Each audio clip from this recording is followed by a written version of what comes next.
40খানা বড় বড় জাহাজ বোঝাই সম্পদ এখান থেকে বেরিয়ে গেছে। আমি বারবার করে বলছি যে হিরাজিল প্যালেসটা সিরাজউদ্দৌলার প্রমোদ ভবন ছিল না। প্রথমত মানে তিনি অবশ্যই তিনি যেখানে এন্টারটেনমেন্ট তার তিনিই থাকতেন এবং তিনি দরবার করতেন এখানকার দরবার মহলে। যেখানে তোমার মসনদ, মুর্শিদাবাদের মসনদ, যে কোষ্ঠী পাথরের গোল মসনদটা এইখানেই রাখা ছিল। তখ্তি মুবারক যার নাম, হ্যাঁ মসনদের নাম হচ্ছে তখ্তি মুবারক। তো সেই তখ্তি মুবারক এখানেই রাখা ছিল, যেটা বর্তমানে ভিক্টোরিয়া মেমোরিয়ালে রাখা আছে। তো সেটা হচ্ছে বহুদিন আগের, কিন্তু মানে ওই মসনদেতেই সবাই বসেছেন, মুর্শিদ কুলি থেকে শুরু করে সকলেই বসেছেন। ওটা রাজমহল থেকে এখানে আনা হয়, রাজমহল থেকে এখানে এনে তারপরে তো চেল সেতুনে রাখা হয়েছিল, তারপরে এখানে হিরাজিল প্যালেস। এবং হিরাজিল প্যালেসে প্রথম পুতুল নবাবী শুরু হয়, একটা টার্নিং পয়েন্ট যেখান থেকে ভারতবর্ষে 192 বছরের পরাধীন হয়ে গেল। সত্যি কথা, হিরাজিল প্যালেসের গুরুত্ব ইতিহাসে সাংঘাতিক, খুব গভীর।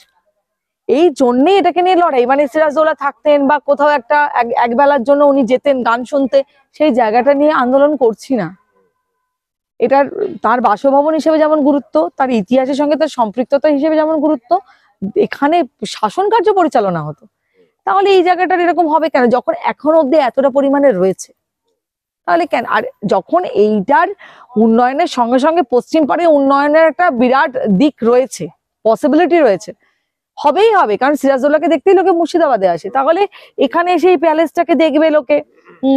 এই প্যালেসটা সাজানো গোজানো হলে একে কেন্দ্র করে হোটেল সমস্ত তৈরি হয়ে যাবে, মানুষ পর্যটকরা এসে থাকবেন, পশ্চিম পাড় পূর্ব পাড় একইভাবে দেখবেন।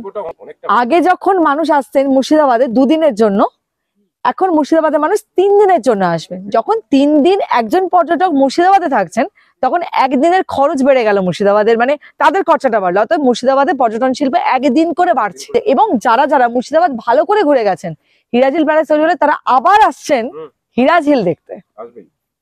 তাহলে পর্যটনের যে জেলার ভিত্তিভূমি পর্যটন, সেই জেলাতে তো এরকম ভাবে সিরাজউদ্দৌলা যাকে বিক্রি করা হয় প্রতি মুহূর্তে, তার নিজস্ব যে জায়গা, সেটাকে অবহেলা, এটা চরম অবহেলা। অন্তত সিরাজউদ্দৌলা যে কটা জিনিস রয়েছে মুর্শিদাবাদে বা গোটা পৃথিবীর বুকে, সিরাজউদ্দৌলা রিলেটেড যা আছে, সেইটা যাতে সংরক্ষিত হয়, তার জন্য আমার সংস্থা বরাবর লড়াই করবে।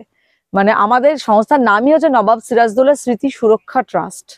তো আমরা লড়াই করব, মানে সেটা যদি কোথাও পেন্টিংও চলে গিয়ে থাকে, সেই স্থানে যেন পেন্টিংটা সঠিকভাবে থাকে। যেমন আমরা জানি যে এখানে আমাদের নেই, মুর্শিদাবাদ আর্ট নেই, মুর্শিদাবাদ আর্ট পুরোটাই বিদেশে চলে গিয়েছে। তো সেখানে যেখানে মুর্শিদাবাদ আর্ট গুলো কেমন ভাবে রয়েছে, তার যেন চিহ্ন, স্মৃতিচিহ্ন গুলো যেন এখানে, আমরা তো ফিরিয়ে আনতে হয়তো পারবো না, কিন্তু সেইটা যেন ঠিকভাবে থাকে, বা সেইটার আদলে এইখানে পুনরায় নির্মাণ করা। কারণ এখান থেকে সব ময়ূর সিংহাসন তো চলে গিয়েছে, হ্যাঁ, ভারতবর্ষ থেকে কি যায়নি, কি রেখে গেছে ওরা। কাটরার গা থেকে বেলজিয়াম গ্লাস খুলে নিয়ে গেছে। হিরাজিল থেকে 40খানা বড় বড় জাহাজ বোঝাই সম্পদ এখান থেকে বেরিয়ে গেছে, যেটাকে আমরা কি বলি, গ্রেট ব্রিটেন। সেখানে চলে গেছে 40টা জাহাজ বোঝাই করা সম্পদ।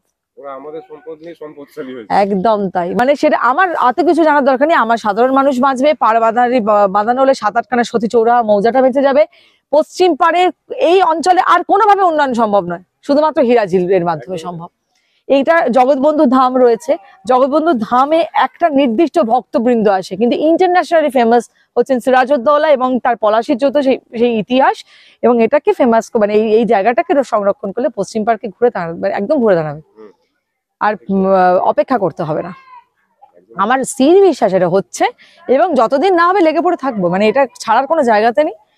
আমি আমার মতো শহীদ মিনার বানাবো আমরা, আর গভর্নমেন্টকে এটা ঠেলা দিতে থাকবো যে ওনাদের করতেই হবে। এটা রিকোয়েস্ট এবং দাবি, রিকোয়েস্ট কম দাবি বেশি।